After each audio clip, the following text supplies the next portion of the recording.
Hello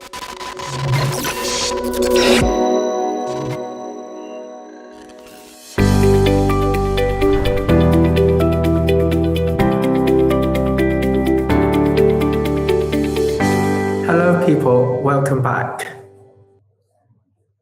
We're now on the second parallel sections of today's program. So our speakers today will answering one of the most asked questions among those who are transitioning into UX design or for young design students, from what UX is, tools and resources to be ones, or to finding a job in the UX industry, and so on. All of your inquiries will be answered by Chris Nguyen. He is the former head of product design at Ascent Bangkok. Chris is also a very frequent speaker on the community, so let us welcome Chris Nguyen to our stage. Hey, are we live? Yes, we are. How's it going? Great, awesome. Okay, hey everybody. We have a lot to get through today, so I just want to dive straight in, if that's okay with you, Sean, and thanks for the introduction. Okay, here we go. All right, everybody can see that, right? Okay, so thanks for that introduction again, Sean. So hey everyone, thanks for joining today. Let's get straight into it. I think I have about 100 slides, so if we're lucky, we can make the time. Okay, so I actually have three different names. So a Vietnamese one, a Chinese one, and an English one. But you guys can call me Chris, okay? Simple. And who is Chris? Well, Chris grew up in England. That's me and my sister with the tremendous haircuts. And that's Trafalgar Square in the background as we were kids. And I actually graduated with a business degree. So I'm not your typical designer. And I think that's good for many of you. So after struggling to find a job for about 6 months, in 2013, I decided to move to Vietnam.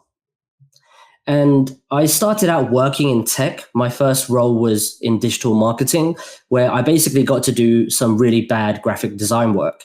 So for about 2 years after that, I eventually taught myself UX and got my first product design job at a company called Tiny Pulse. And since then, I've designed dozens of products. 4 companies on the top row and working with companies on the bottom row. So I held design leadership positions, and essentially my last job was all about mentoring, training, hiring designers. And really the objective was to build an awesome design team. So this gives me a really unique perspective of what your potential employer might look for when they're looking to hire you and ultimately get you hired. So starting out in UX can seem a bit crazy and confusing, and a lot of people might end up getting lost or waste a lot of time at the beginning. I know I did. And hopefully by the end of this talk, we'll take you through this endless maze and give you a more simple and straightforward path, something you can actively work on as a UX designer. So let's step back a bit.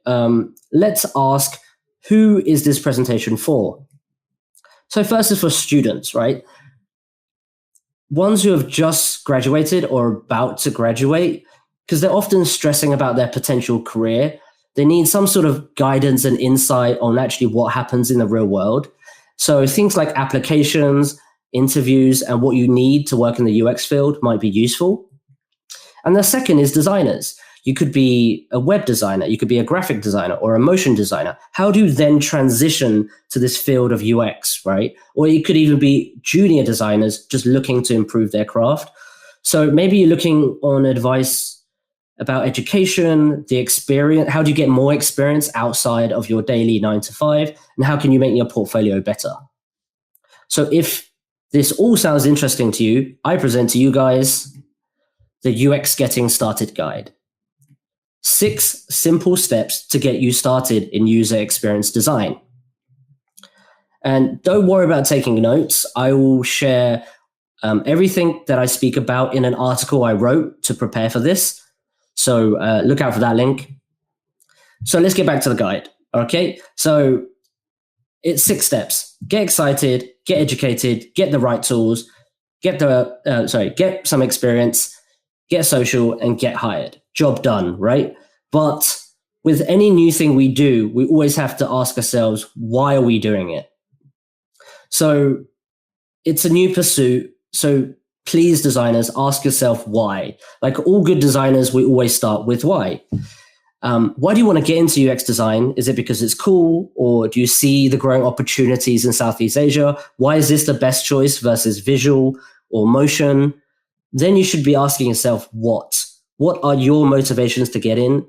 Because you could easily give up in a month, and that's fine if that happens. What do you want to achieve? Do you want to do it as a hobby? Do you want to get a job from it, or you want it as a side hustle, or all of those are still okay? So think about those questions before you go all in and then decide to step in.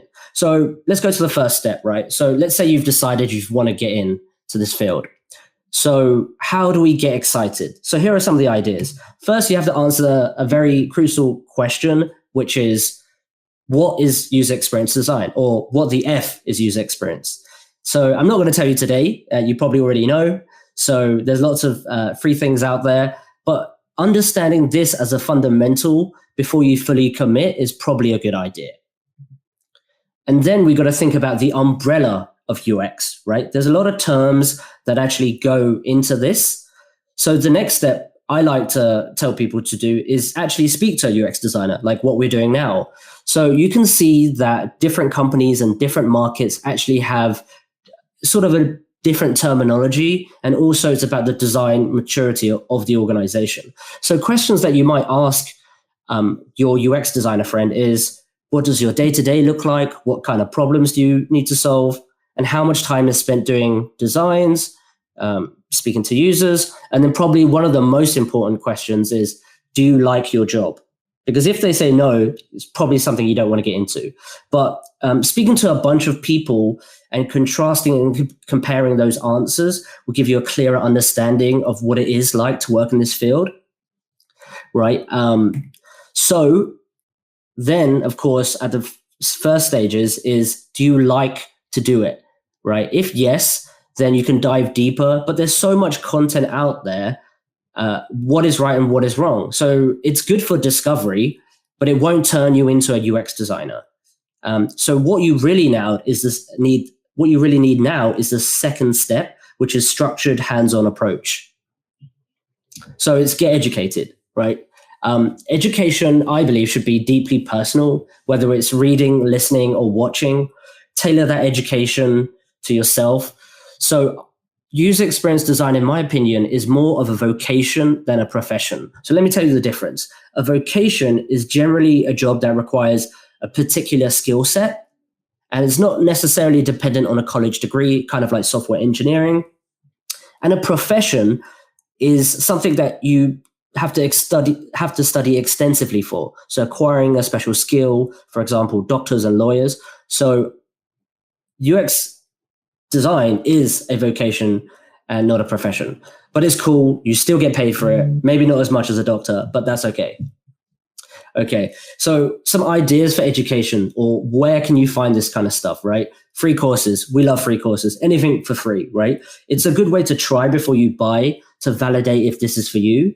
And there's a lot of resources that I'll share a bit later. But if you're a self-disciplined learner, you may never have to pay for your UX education like I did. What I did was learn on the job.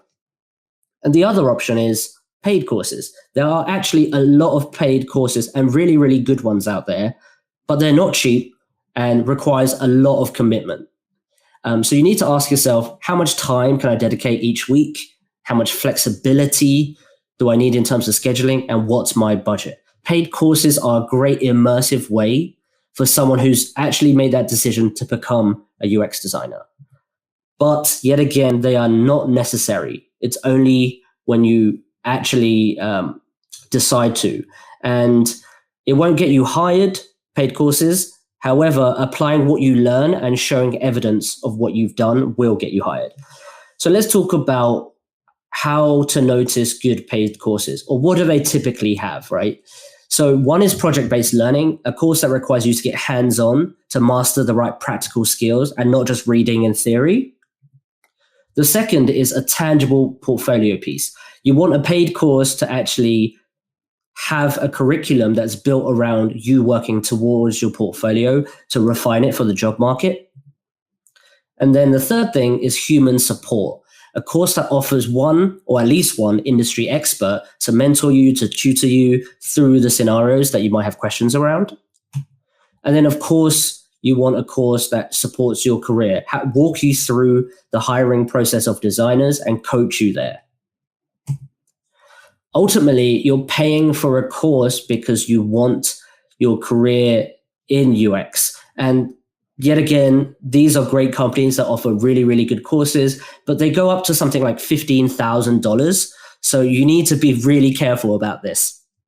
So the other way of getting an education in UX is, of course, university. There's lots of design degrees out there, and they are getting more and more common and better and better. But yet again, it's not necessary to become a UX designer. What's more important is your portfolio and your experience. For example, I have a business degree. That's got nothing to do with design, really. There are some very, very good schools, probably the best schools in the world to teach UX. And the reason why they're good is because they offer all those things that I mentioned about in terms of a good paid course. And there's actually a great site called Top UX School Rankings that ranks all the best schools in the world. So go check that out. And of course, there's a bunch of free resources out there for learning. So Envision is a great resource, and also Nielsen and Norman Group.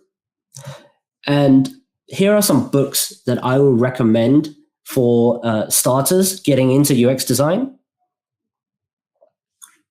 And I won't go through all of them now, but you can have this after. So just a quick recap. How do you get educated? Free course is an option, paid courses, design degrees, and other online resources and books. Okay, so what's the third step? Getting the right tools. Actually, this is a bit of a tricky one because there might not be the right tool. There are industry design tools like Adobe, Figma, Sketch, Envision, but there are a lot of design tools out there, for example, right? So it's really whatever tool you use is essentially okay. Like my favorite is pen and paper, right? It's more about what helps you do what you need to do, right? Great designers have a big toolbox and they can kind of pick things out. And really the thing is focus on the outcome. And fun fact here, the first real design that I did that got shipped was a website that I used Keynote.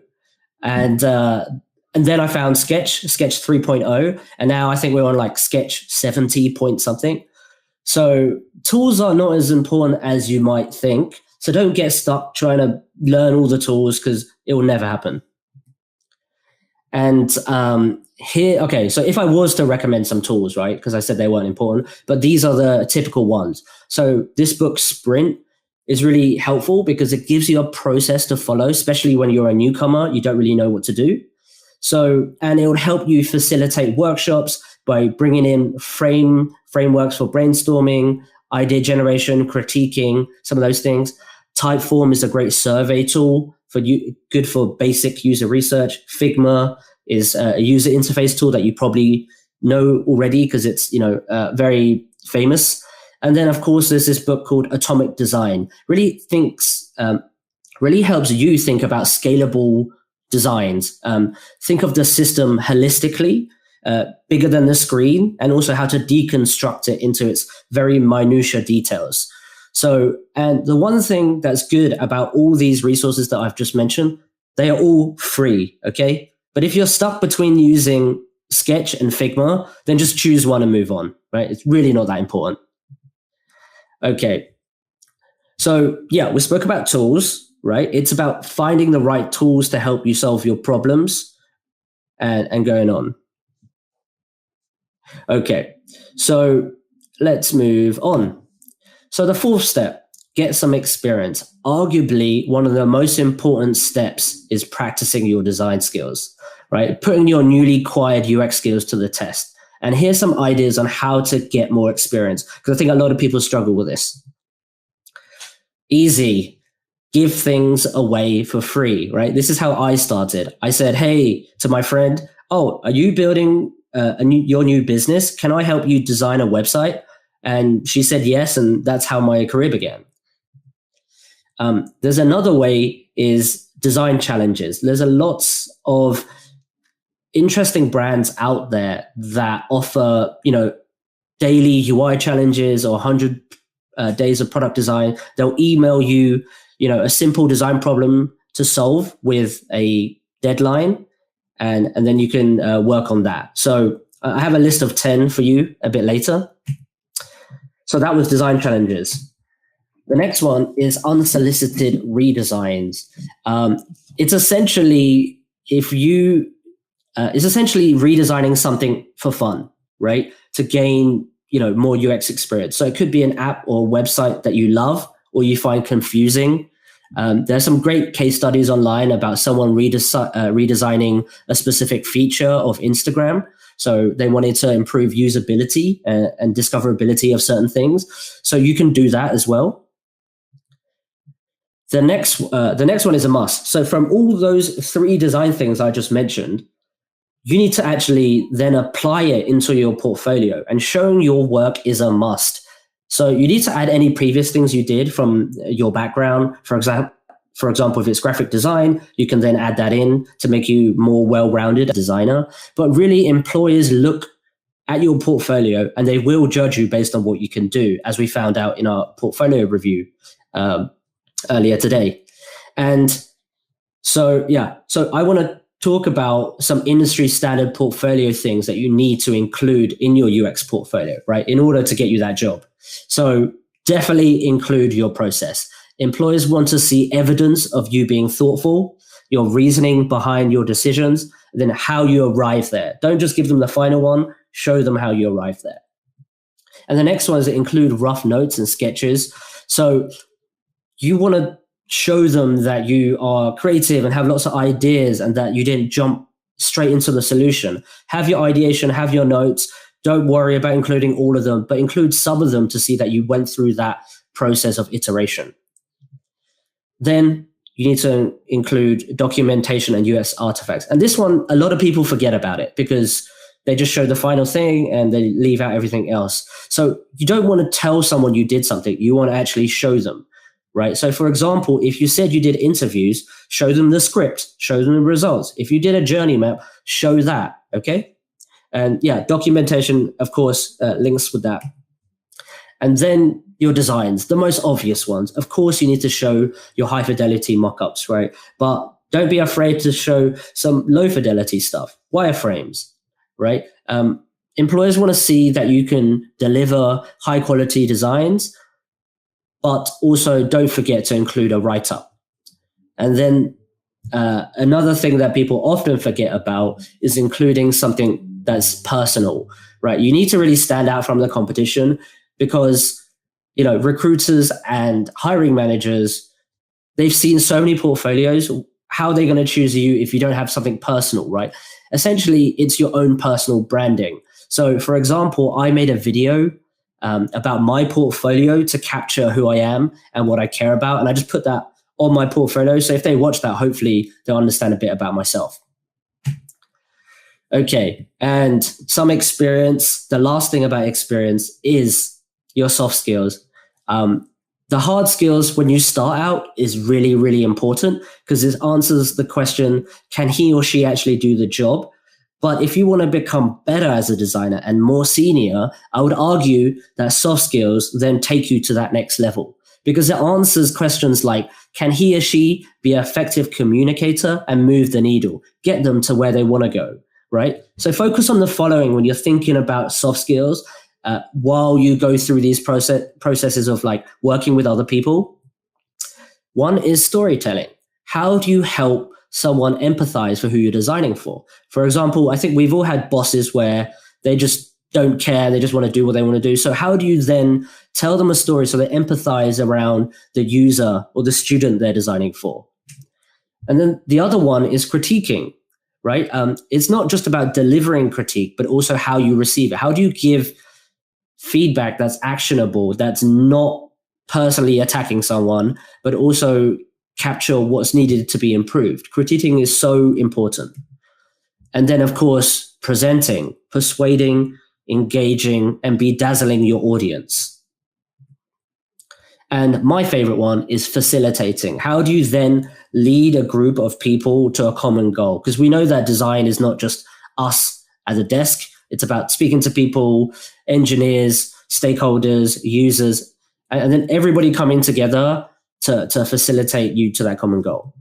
Okay, so that was a lot about how to get experience. So just recap is free work, give away work for free, do design challenges that are online, do redesigns of your favorite thing, and don't forget to add to your portfolio. And finally, is the soft skills that then you can hone in. Okay, we have gone to the fifth.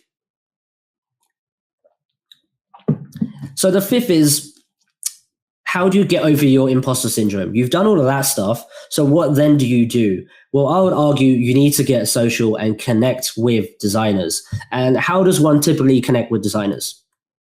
I mean, easy, right? Become a community member. Like, one of the things I love about UX is the community.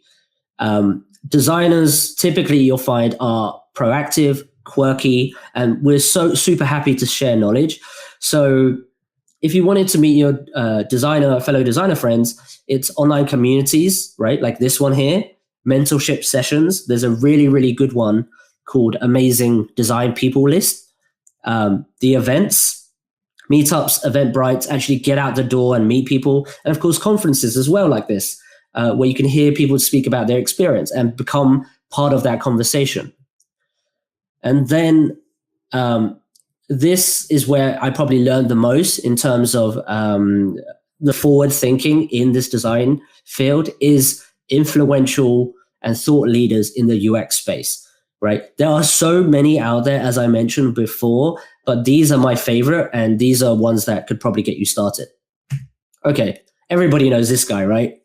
Don Norman, first ever UX role at Apple. He literally wrote the book on user experience. And it's funny because he went to I think Europe and was like, everything's confusing. What's going on? And then so he wrote this book about how to be more user or human centric. So he wrote the book Design of Everyday Things. Follow him.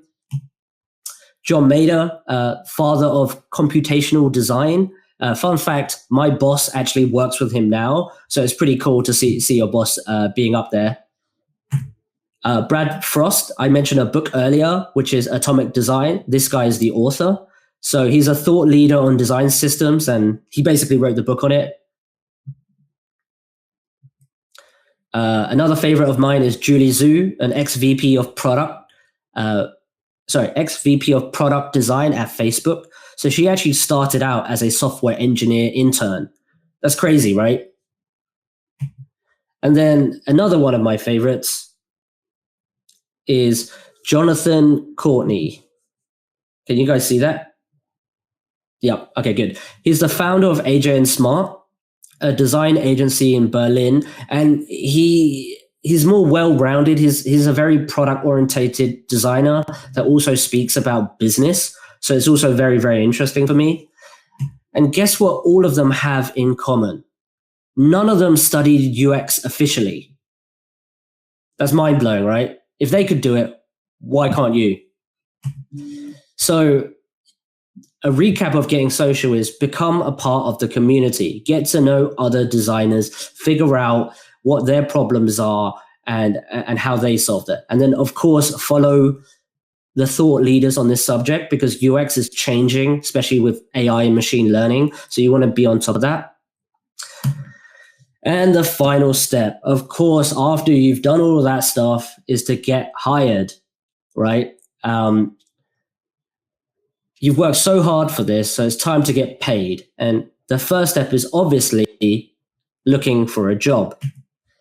So apply for your first UX design job.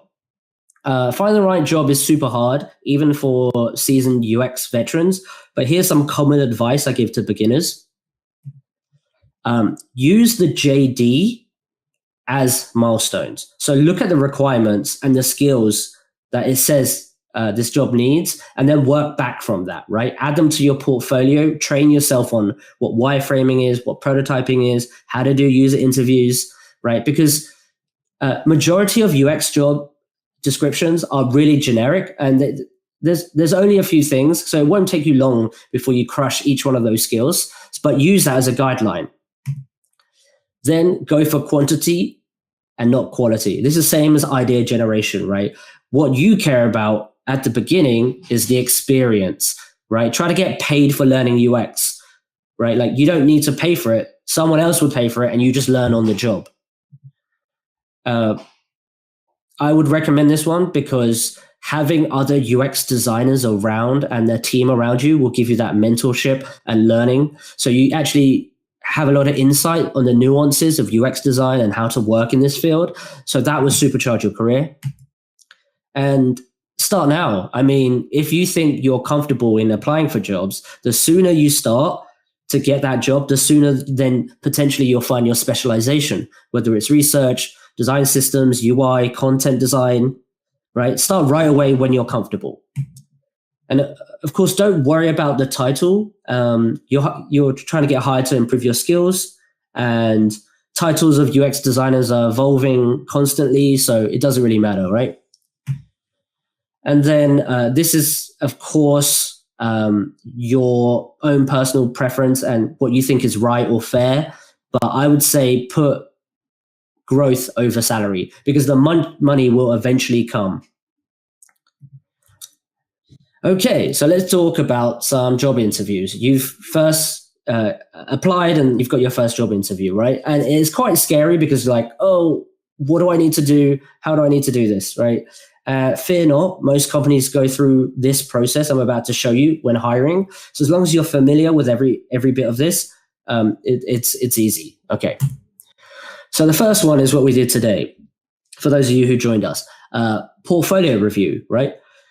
So it's either a hiring manager or a recruiter, and they basically just, you send them a link and they go through it and they just look at how good the quality is, right? So my advice would be here to show at least 2 to 3 well-written pieces of design work, and then aim for that to begin with.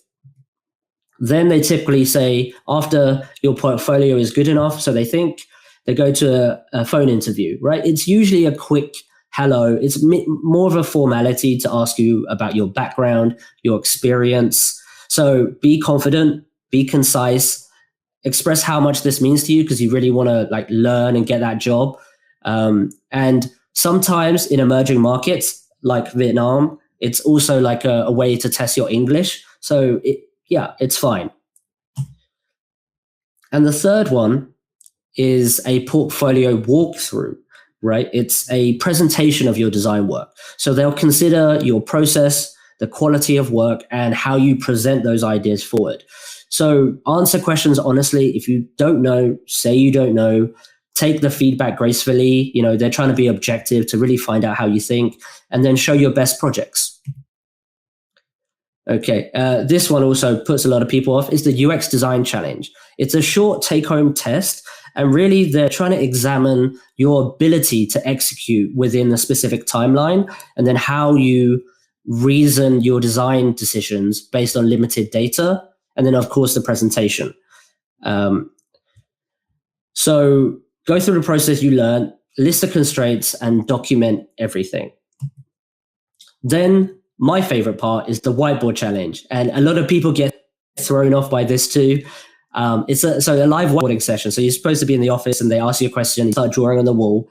They'll look for you. They'll look for things like how well do you collaborate? How well do you think on your feet? And then your comprehension of the problem or the solution they ask you to build, right? So the tip is stay calm, ask lots of questions, and then think out loud, because they want to hear you like verbalize how the process you're going through in your head. There's really no wrong answers here, right? Just have fun. And then I haven't seen this in the Vietnamese job market too much, but other companies do this, which is an app critique, right? It's an analysis of a popular application, say Snapchat or something. So they'll delve into really your product mindset how you talk about the user and your attention to detail when you look at a product like Snapchat. So the advice here is put yourself in the shoes of the user, give examples of why the designer might have made that decision, and be opinionated. They want opinionated critique. So getting hired is all about applying for jobs and being ready for the job interview process and just doing that repeatedly, iterating on that, right? And I hope this 6 steps was helpful. I mean, of course, it's easier than it sounds, but it should guide you through it. I have an article on this, which I'll share with the channel on Slack. And, becoming a UX designer is both exciting and challenging. Be warned, it takes a lot of time. And it took me longer because I didn't have this guidance. But what I can say to the aspiring designers out there is, whether you decide to become a UX designer or not, I hope this has kind of helped you, and immersing yourself and failing forward and hacking at your own process will get you there quicker, right? You have many highs, you have many lows. You will definitely fail.